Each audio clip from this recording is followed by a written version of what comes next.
तो hello my dear प्यारे प्यारे students and once again welcome back to my YouTube channel. So पहले की वीडियो में हमने ये कवर किया था कि किस तरीके से हमें आंसर्स लिखने चाहिए ताकि हम अच्छा स्कोर सके इग्नू के एग्जाम्स में। ठीक है। आज की वीडियो में हम कवर करने वाले हैं बाइलिंगुअलिज्म इन संस्कृत ड्रामा। ये एक शॉर्ट नोट का एक टॉपिक है जिसमें से मैंने प्रीवियस ईयर क्वेश्चन पेपर में से उठाया है। डेली में प्रीवियस ईयर क्वेश्चन में से एक-एक शॉर्ट नोट डेली मैं आपको करवाऊँगी, ठीक है?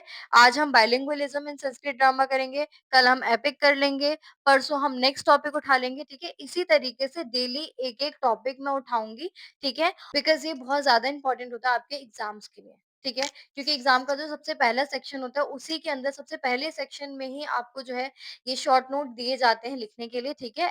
एटलीस्ट 150 वर्ड्स और 100 वर्ड्स के अंदर-अंदर, ठीक है? तो ये जो भी मैं करवाऊँगी, जैसे मैंने आज बाइलिंगुअलिज्म इन संस्कृत ड्रामा उठा लिया, कल मैं नेक्स्ट टॉपिक उठा लूँगी, तो इनको आपको थॉरोली पढ़ना है, ठीक है? यहाँ पे मैं आपको थोड़ा-थोड़ा बता दूँगी कि क्या है, ठीक है? बट बाद में आपको इसको थॉरली और अपने पॉइंट्स में लिखना है उसको, ठीक है? मैं यहाँ पे आपको समझा दूँगी, लिखना आपको अपने तरीके से ही है, okay?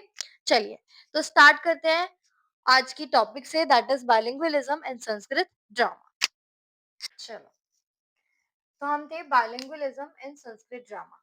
Bilingualism in Sanskrit drama का मतलब होता है संस्कृत प्ले के अंदर, संस्कृत ड्रामा के अंदर 2 तरीके की लैंग्वेजेस का यूज़ करना।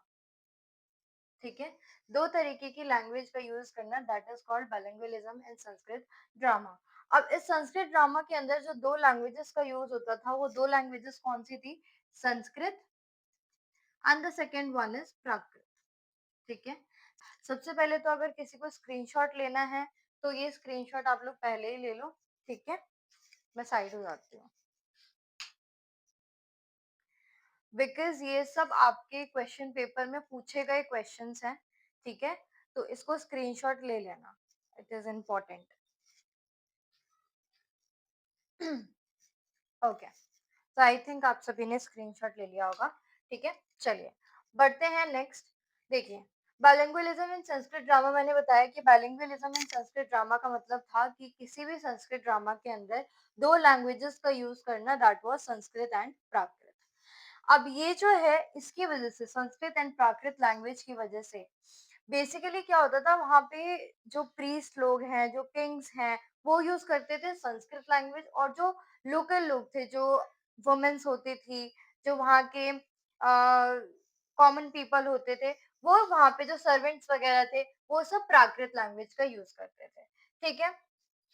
Special and beautiful feature of ancient Indian theatre इसका मतलब ये हुआ कि ये जो बाइलिंगुअलिज्म इन संस्कृत ड्रामा है, ये एक स्पेशल और काफ़ी ब्यूटीफुल फीचर है हमारी एंशिएंट इंडियन थिएटर का। ठीक है? नेक्स्ट इज़ कि Sanskrit drama did not use one language. वो संस्कृत ड्रामा जो है सिर्फ एक लैंग्वेज यूज़ नहीं करता था। Instead they mixed languages to make the play more realistic. वो उस प्ले के अंदर और लैंग्वेजेस ऐड करते थे और लैंग्वेजेस को मिक्स करके अ, अ, उस प्ले को बनाते थे ताकि वो जो प्ले है या हम बोले वो जो ड्रामा है वो और ज़्यादा रियलिस्टिक लगे। ठीक है? मेन कैरेक्टर्स जो वहाँ के होते थे, जैसे कि मैंने अभी थोड़ी देर पहले आपको बताया कि जो किंग्स होते थे, प्रीस्ट होते थे, वो सब यूज़ करते थे संस्कृत लैंग्वेजेस। सेम पॉइंट यहाँ पे है कि मेन कैरेक्टर्स जो होते थे, जैसे कि किंग्स हो गए, प्रीस्ट हो गए और एजुकेटेड मेन हो गए। इस तरीके के लोग जो है, जो एजुकेटेड मेन है, जो प्रीस्ट है, जो किंग है, इस तरीके के लोग जो है संस्कृत लैंग्वेज का यूज़ करते थे, संस्कृत बोलते थे।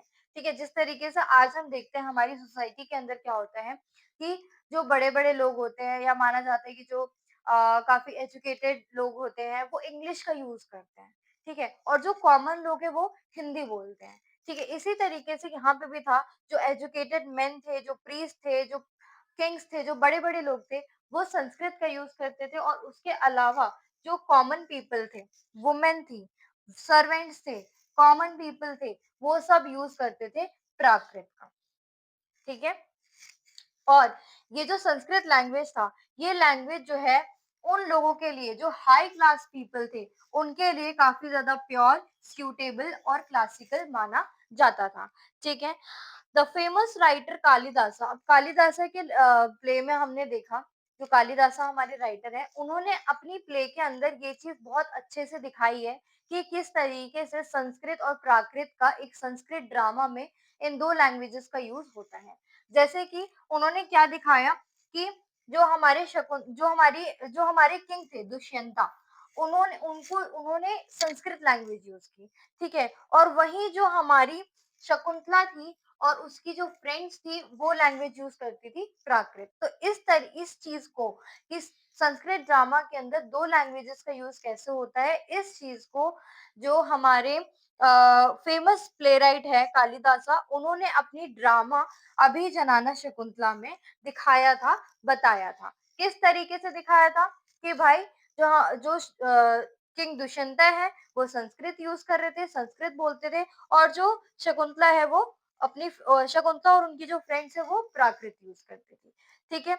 चलिए, आई होप आपको ये पूरा समझ आ गया होगा। एक बार इन शॉर्ट मैं आपको बता देती हूँ, बाइलिंगुअलिज़्म इन संस्कृत ड्रामा का मतलब होता है किसी भी संस्कृत ड्रामा के अंदर 2 लैंग्वेजेज़ का यूज़ करना and those 2 languages were Sanskrit and Prakrit. Sanskrit language जो है प्रीस्ट, किंग्स, बड़े-बड़े जो लोग होते थे वो यूज़ करते थे और उनके लिए ये लैंग्वेज काफ़ी ज़्यादा प्योर होता था। ठीक है? सेकेंडली कि जो प्राकृत लैंग्वेज है, वो कौन यूज़ करते थे? वो वहाँ के कॉमन लोग यूज़ करते थे। जो वुमेन्स होती थी, जो सर्वेंट्स होते थे, वो वहाँ के लोग वैसे जो कॉमन लोग हैं, वो प्राकृत का यूज़ करते थे।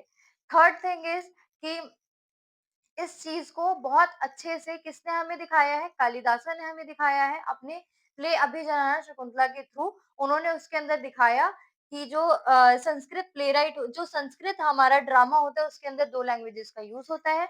इसी तरीके से उन्होंने अपने अभिजनाना शकुंतला के अंदर भी 2 लैंग्वेजेज़ का यूज़ किया था, जिसमें उन्होंने ये दिखाया था कि जो किंग है हमारे दुष्यंत था, उन वो संस्कृत लैंग्वेज बोलते थे और जो हमारी जो शकुंतला है और उनकी जो फ्रेंड्स है वो प्राकृत लैंग्वेज यूज़ करती थी।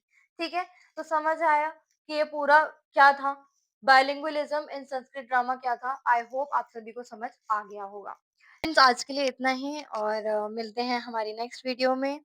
आई होप आपको मेरा ये जो एक्सप्लेनेशन है वो समझ आ गया होगा एंड नेक्स्ट वीडियो में हम स्टार्ट करेंगे अपना next topic that is epic. Okay? So last में जाते-जाते मैं यही बोलूँगी कि प्लीज़ मेरी वीडियो पे लाइक, कमेंट और शेयर करना मत भूलना, सब्सक्राइब ज़रूर करना मेरे चैनल को and thank you so much.